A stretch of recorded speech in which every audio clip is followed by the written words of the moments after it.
नमस्कार, मैं हूं प्रवीण गौतम। दोस्तों, जैसे इस बात में सच्चाई है कि हर धर्म हमें भाईचारे के साथ चलने का पैगाम देता है, अच्छाई और सच्चाई के रास्ते पर चलने का पैगाम देता है, वैसे ही इस बात में भी सच्चाई है कि वर्तमान दौर में हर धर्म में पाखंड और कट्टरवाद बढ़ता जा रहा है। बात बात पर लोगों की भावनाएं आहत हो जाती हैं, कानून हाथ में लेकर खुद ही पुलिस और जज बन जाते हैं। इसके अलावा पाखंड कितना बढ़ता जा रहा है और सबसे बड़ी बात है कि इस पाखंड के खिलाफ बोलना बहुत मुश्किल है। अगर आप धर्म के पाखंड के खिलाफ बोलते हो, धर्म के आधार पर नफरत की राजनीति को लेकर बोलते हो, तो आप राजनीतिक, सामाजिक, आर्थिक हर दृष्टि से मारे जाओगे। और इसी बात का फायदा बाबा भी उठा रहे हैं और नेता लोग भी उठा रहे हैं। और यही हाथरस में हुआ है। हाथरस की कहानी आंख खोलने वाली है। 130 से भी ज्यादा लोग इसलिए मारे जाते हैं क्योंकि उन्हें बाबा के चरणों की धूल चाहिए थी। 21वीं सदी में ऐसे पाखंड में हम जी रहे हैं और पब्लिक की इसी पाखंड का फायदा उठाते हैं नेता और बाबा लोग। हाथरस में यही हुआ है और इस पाखंड के खिलाफ मल्लिकार्जुन खड़गे ने आज संसद में आवाज उठाई। और क्या कहते हैं मल्लिकार्जुन खड़गे, जरा सुनिए। Just I want to suggest you, ऐसे जो हादसे हो रहे हैं बहुत से जगह, ये ब्लाइंड फेथ पे लोग जमते हैं और इसके लिए कोई कानून नहीं है। यानी ऐसे सत्संग बड़े इसमें करने का है तो इसकी कितने एरिया में होना चाहिए, कहाँ पर होना चाहिए, एक्सेस क्या है, नियर हॉस्पिटल्स कितने एरिया में है, ये सब अगर आप ऐसे एक ब्लाइंड फेथ पे जो लोग कुछ समझे बिना लोग जाते हैं, जाकर ऐसा आज जो बड़ा हादसा हुआ 135 लोग मर गए हैं, तो इसीलिए इसको एक आप कानून बनाएंगे। क्योंकि ऐसे ब्लाइंड फेथ को बहुत से लोग पुलिस ऑफिसर्स बन रहे सत्संग में। Thank you. कोई और नहीं, बहुत से बाबा जेल में है साहब। इसीलिए मैं आपसे विनती करता हूँ, ऐसे बहुत से नकली। Please sit down. I invite you. मैं इसलिए कह रहा हूँ कि महाराष्ट्र में ऐसा एक कानून बना जो अंधश्रद्धा के खिलाफ, जो वही अंधश्रद्धा पूरा मेरे को एक्ट का ये मान, अंधश्रद्धा के लिए कर्नाटक, महाराष्ट्र में कानून बने हैं। उसी लाइन पर आप कानून बनवाइए और इसके ऊपर पाबंदी लगाइए कि ताकि जो सच्चे लोग हैं वो आने दो। नकली लोग आकर पैसे के लिए बहुत जगह वो आश्रम बनाकर लोगों को लूट रहे हैं, ऐसे मर जाए। तो मैं आपसे विनती करता हूँ, होम मिनिस्टर का स्टेटमेंट इसके ऊपर होना चाहिए। होम मिनिस्टर को आप बोलिए, या लीडर ऑफ द हाउस है उनको बोलिए। Please, you made your point, I understood. तो मल्लिकार्जुन खड़गे आवाज उठाते हैं कि अंधश्रद्धा के खिलाफ कानून बनना चाहिए क्योंकि भोले भाले लोग मारे जाते हैं। दोस्तों, कई लोग कहते हैं कि इस घटना के लिए, हाथरस में जो लोग मारे गए, भोले बाबा की चरणों की धूल पाने के लिए दौड़ पड़े थे लोग और उनके नीचे बहुत सारे लोग कुचले गए। तो यह दिखाता है कि पब्लिक किस पाखंड के दौर में पहुंच गई है। मेरे समझ नहीं आता कि लोग आखिरकार इतनी गर्मी में ऐसे बाबाओं के पास क्या करने जाते हैं और किस सोच के तहत यह मान लिया जाता है कि किसी बाबा के चरणों की धूल आपका उद्धार कर देगी।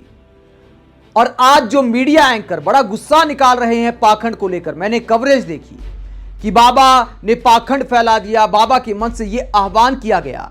वो मीडिया एंकर भी इस पाखंड के लिए जिम्मेदार हैं।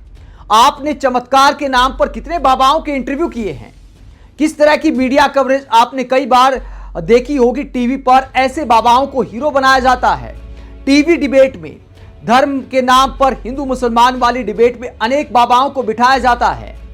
कई बाबा लोग शाहरुख खान, आमिर खान, इन सब की आलोचना करते हैं। जो लोग धर्म के नाम पर किसी की आलोचना करते हैं, आखिरकार वो बाबा कैसे हो सकते हैं। तो अगर आज देश में पाखंड फैला है, अगर हाथरस जैसी घटनाएं हो रही हैं, तो उसके लिए हमारे देश का टीवी मीडिया भी जिम्मेदार है। कई बाबा आपने देखा होगा कि सोशल मीडिया पर गाली गलौज करते हैं, नफरत फैलाने का काम करते हैं और खुद को बाबा भी कहते हैं। तो ऐसे लोगों को अगर किसी ने हीरोइज्म देने का काम किया है तो वो हमारे देश की मीडिया ने किया है, हमारे देश के नेताओं ने किया है। आज हाथरस में इतनी बड़ी घटना हो गई, मल्लिकार्जुन खड़गे नकली बाबा, पाखंडी बाबाओं पर बोल गए तो सब लोग तकरीबन खामोश थे। अगर सामान्य हालात में मल्लिकार्जुन खड़गे ऐसा बोलते तो बवाल कट जाता कि देखिए फला धर्म के खिलाफ बोल रहे हैं, मल्लिकार्जुन खड़गे में हिम्मत है तो उस धर्म के खिलाफ बोलकर दिखाओ, इस तरह का चैलेंज दिया जाता। आज चूंकि इतनी बड़ी घटना हो गई है तो अब कोई बोल नहीं सकता, इसीलिए मल्लिकार्जुन खड़गे वो बात कह गए जो नेताओं को कहनी चाहिए, वो बात जो समाज को जागरूक करने वाली है कि कोई बाबा आपका उद्धार नहीं कर सकता, कोई बाबा के चरणों की धूल आपका उद्धार नहीं कर सकती। अगर कोई बाबा अच्छाई और सच्चाई पर चलने का प्रवचन देते हैं, ठीक है, आप अपनी सहूलियत के अनुसार उनको सुनने जाओ, उसमें कोई बुराई नहीं है कि सत्संग का मतलब ही है कि अच्छी बातें सुनने जाना, वो बातें जो आपको जिंदगी में अच्छे रास्ते पर चलने के लिए प्रेरित करे, उस बात में कोई बुराई नहीं है। लेकिन अगर कोई बाबा या उसके सेवक ये कहें कि बाबा के चरणों की धूल ले लो, तो ऐसे बाबा भी ऐसी घटनाओं के लिए जिम्मेदार हैं और उन पर कार्रवाई होनी चाहिए। इसे शुद्ध तौर पर कहेंगे अंधश्रद्धा फैलाना, और ऐसे लोगों के खिलाफ अंधविश्वास फैलाने को लेकर कार्रवाई होनी चाहिए। साथ ही हमारे देश के नेताओं में, मीडिया में बाबाओं को हीरो बनाने वाला प्रचलन भी बंद होना चाहिए। जो लोग चमत्कार का दावा करते हैं, करिश्मे का दावा करते हैं, पर्ची खोलने का दावा करते हैं, ऐसे बाबाओं को हमारे देश की मीडिया ने हीरो बनाया है। और वही एंकर रिपोर्टर आज चिल्ला रहे हैं कि देखिए फला बाबा ने अंधश्रद्धा फैलाकर इतने लोगों की जान ले ली। दोस्तों, हाथरस में इतनी बड़ी घटना हो गई तो अब दावा किया जा रहा है कि देखिए पुलिस का कम इंतजाम था, इतने लाख लोग आ गए, पहली बार ऐसा नहीं हुआ। आपने कितनी खबरें ऐसी देखी होंगी। प्रदीप मिश्रा, मैं मध्य प्रदेश जा रहा था यूपी के रास्ते चुनाव की कवरेज के लिए, रास्ते में प्रदीप मिश्रा का प्रवचन हो रहा था, 2 घंटे तक पुलिस ने हाईवे बंद कर रखा था। एक बाबा के लिए अगर हाईवे बंद किया जाता है तो क्या यह व्यवस्था है हमारे यहां? क्यों आपने परमिशन दी कि किसी बाबा के प्रवचन के लिए हाईवे बंद करना पड़े? ऐसी जगह पर प्रवचन होना ही नहीं चाहिए। वो प्रदीप मिश्रा जो लोगों को सलाह देते हैं कि शिव जी को बेलपत्र चढ़ा दो तो मेहनत करने की जरूरत नहीं है, वैसे ही पास हो जाओगे, वो प्रदीप मिश्रा जिनको आजकल नाक रगड़कर माफी मांगनी पड़ रही है, तो क्या ऐसे बाबा आपको अच्छाई और सच्चाई के रास्ते पर ले जाएंगे? हकीकत यह है कि ये लोग अपना दरबार सजाते हैं, लाखों की फीस लेते हैं। अगर आप बाबा हैं, माना कि आपके साथ आने जाने वालों के खर्चे होते हैं, लेकिन आपने देखा होगा कि साधारण जीवन नहीं है इनका, पूरी अय्याशी वाला जीवन है। महंगी महंगी कारें, करोड़ों की कारें बाबा लोग आजकल खरीदने लगे हैं, चार्टर्ड प्लेन से चलते हैं, एक एक राम कथा करने के या फिर एक एक कार्यक्रम करने के, सत्संग करने के लाखों रुपए लेते हैं। तो अगर आप बाबा हैं तो आपको भी मोह माया से परे होना चाहिए। कई बाबा सत्संग में जाएंगे, बताएंगे कि आपको मोह माया से परे हो जाना चाहिए, और ये बताने के लिए बहुत सारी माया लेते हैं। मीडिया और नेताओं को आत्ममंथन करना चाहिए, साथ ही पब्लिक को भी आत्ममंथन करने की जरूरत है।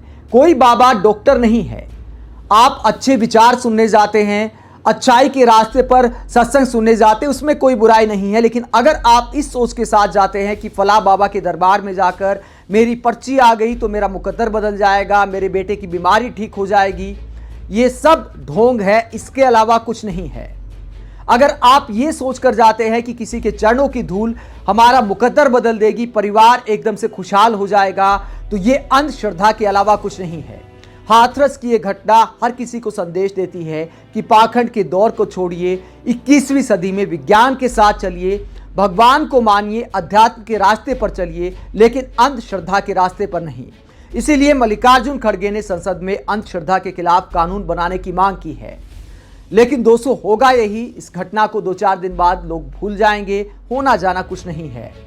आप ऐसी अंधश्रद्धा को लेकर क्या सोचते हैं, जहां पब्लिक सोचने लगी है कि बाबाओं के चरणों की धूल भी हमारा मुकद्दर बदल सकती है? कमेंट बॉक्स में अपनी राय जरूर दें। अगर आप हमारी पत्रकारिता को पसंद करते हैं तो थैंक्स के ऑप्शन के जरिए आर्थिक सहयोग भी दे सकते हैं। इसके अलावा वीडियो को लाइक करें, चैनल को सब्सक्राइब करें। नमस्कार।